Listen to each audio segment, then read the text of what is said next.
Good evening, everybody. Today, I'm going to tell you another story that inspired me as I was growing up, in my life. And it's a really, really good story. And I've told this story many, many, many times. And I call the story the rich man and the old man. And this is how the story goes. And there was this rich man who was very rich, but not happy in his life. So what happened is that he was looking for happiness.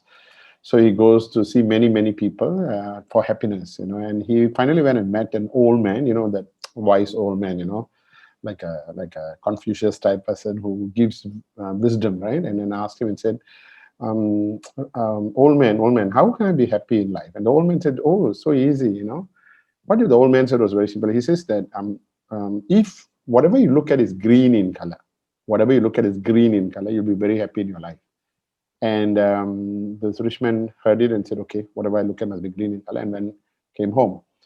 And about 6 months later, went back to the old man and said, old man, I'm the happiest man around now, and all because of you. And I'm so thankful that you gave me the advice about looking at everything green. And today, my entire life is so happy. And as a reward, I would have I've arranged for a dinner in my house tomorrow, and I want you to come. And so the old man was a bit puzzled. He said, the advice was whatever you look at must be green in color. And the old man was scratching his head. But he said, okay, never mind. Since I'm invited for dinner, why not?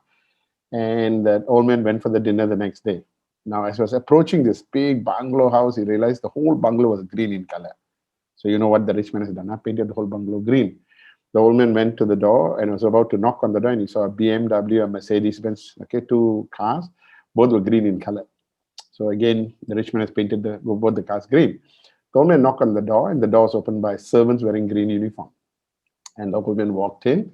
As he walked in, he realized everything was green. The carpet was green, the sofas were green, the TV was green, the ceiling, the walls, everything was green. Everything was green. And the rich man came down the staircase, from the first floor, and wearing green suit and green tie, and said, old man, look at my life today. I'm so, so happy.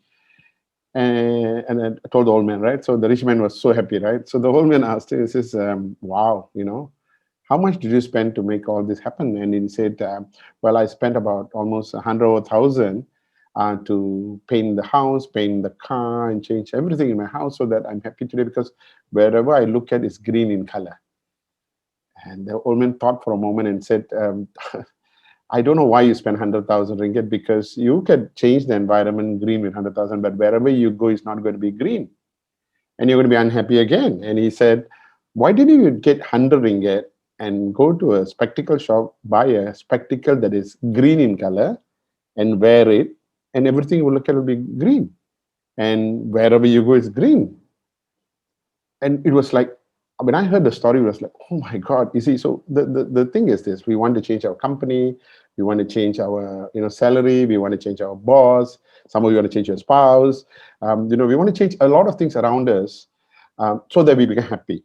But you realize when you move from company to company, you're not happy. When you move from house to house or place to place and you change friends, you're not happy. The reason is because I understood from the story is that we got to change ourselves to make everything happen the way we want it so that we could be happy. So the moral behind the story that I learned long time ago as I was growing up as a rubber tapper son is, if I change my thinking, everything around them will change. It's an amazing story. And ever since then, I've always looked at anybody, anything, anywhere, and I'll tell how I adapted to my life and make myself happy rather than expect everybody else to change so that I'll be happy. Thank you very much. I hope you enjoyed the story today. Bye until the next story comes around. Thank you. Bye-bye.